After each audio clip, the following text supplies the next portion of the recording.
Witam serdecznie na tematach, kolejny raz na tematach związanych z Mormonami.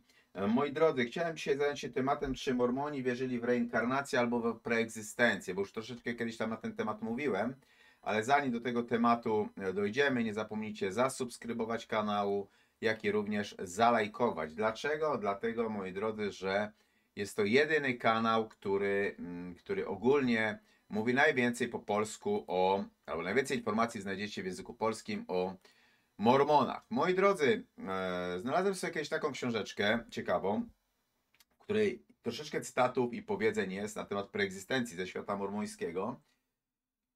W związku z powyższym sytuacja jest taka, że chciałbym te tematy troszeczkę Wam przybliżyć. Na przykład był sobie kiedyś taki prezydent Herbert Grant i on powiedział coś takiego. Nam, członkom tego kościoła, powiedziano kiedyś, że zanim przyszliśmy na tę ziemię, nasze życie sięgało aż najodleglejszych zakątków wieczności, że jako duchy przeżyliśmy egzystencję, zanim tu przybyliśmy, w której przygotowaliśmy się do życia na ziemi, że wtedy, zachowawszy nasz pierwszy stan, przyszliśmy na tę ziemię, aby zdobyć wiedzę, mądrość, doświadczenie, aby nauczyć się lekcji, cierpieć bóle, przetrwać pokusy i odnieść zwycięstwa w życiu doczesnym.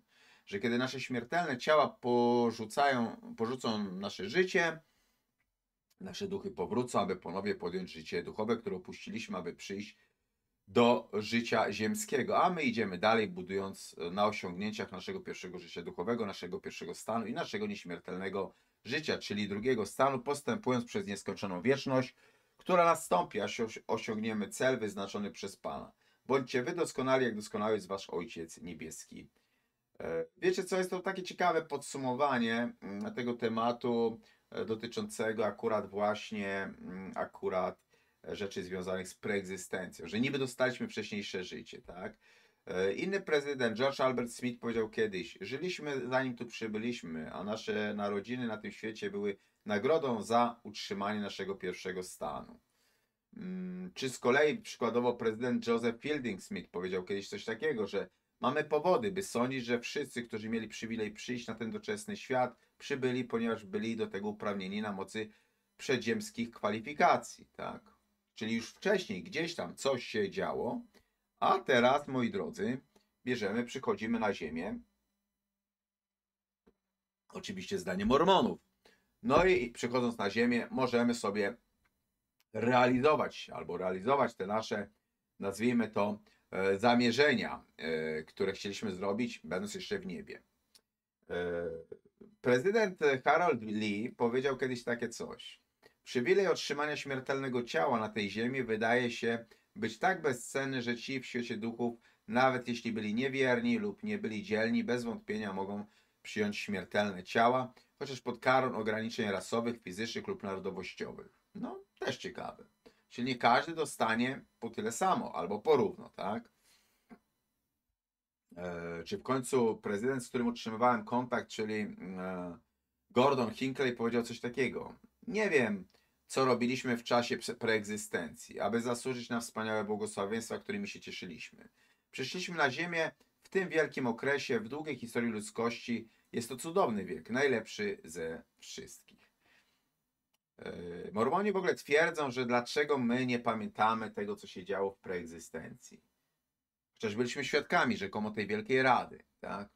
Dlatego, że jest to jakaś taka zasłona ciemności, która pokazuje wzbrania nas przed tym, żebyśmy widzieli to, co się wtedy działo. Takie jest zdanie Mormonów.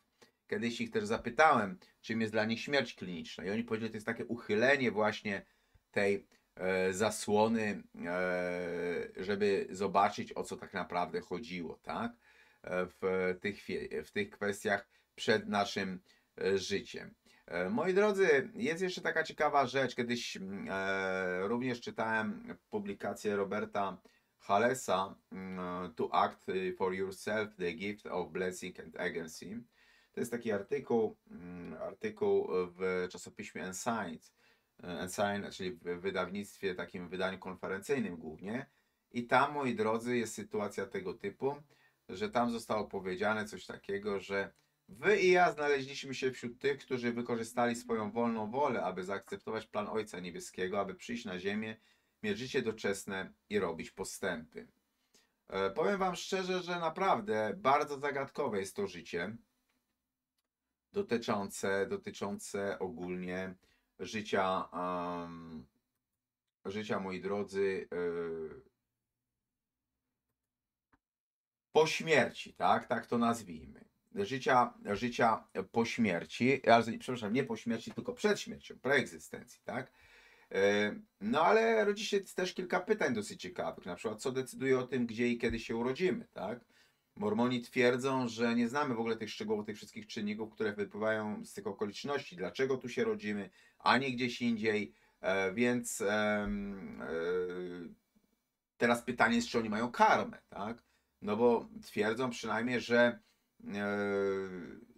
to wychodzi na to, że tak, bo urodziliśmy się tu, a nie gdzieś indziej. Dlaczego? Mormoni twierdzą, to wszystko zależy, jakie życie prowadziłeś, zanim się urodziłeś.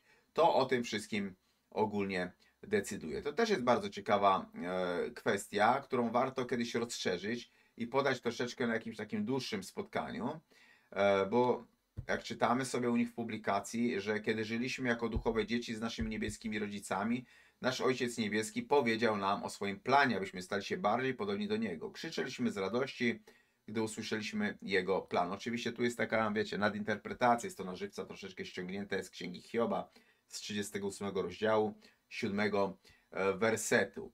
No ale zwracam się do Was z pytaniem na temat właśnie preegzystencji, bo Mormoni twierdzą, że ta preegzystencja była. A Wam jak się wydaje? Była ta preegzystencja, czy nie była? A jeżeli była, to postarajcie się ją jakoś tam w komentarzach uzasadnić. Albo napiszcie, że wierzycie w preegzystencję, albo nie wierzycie.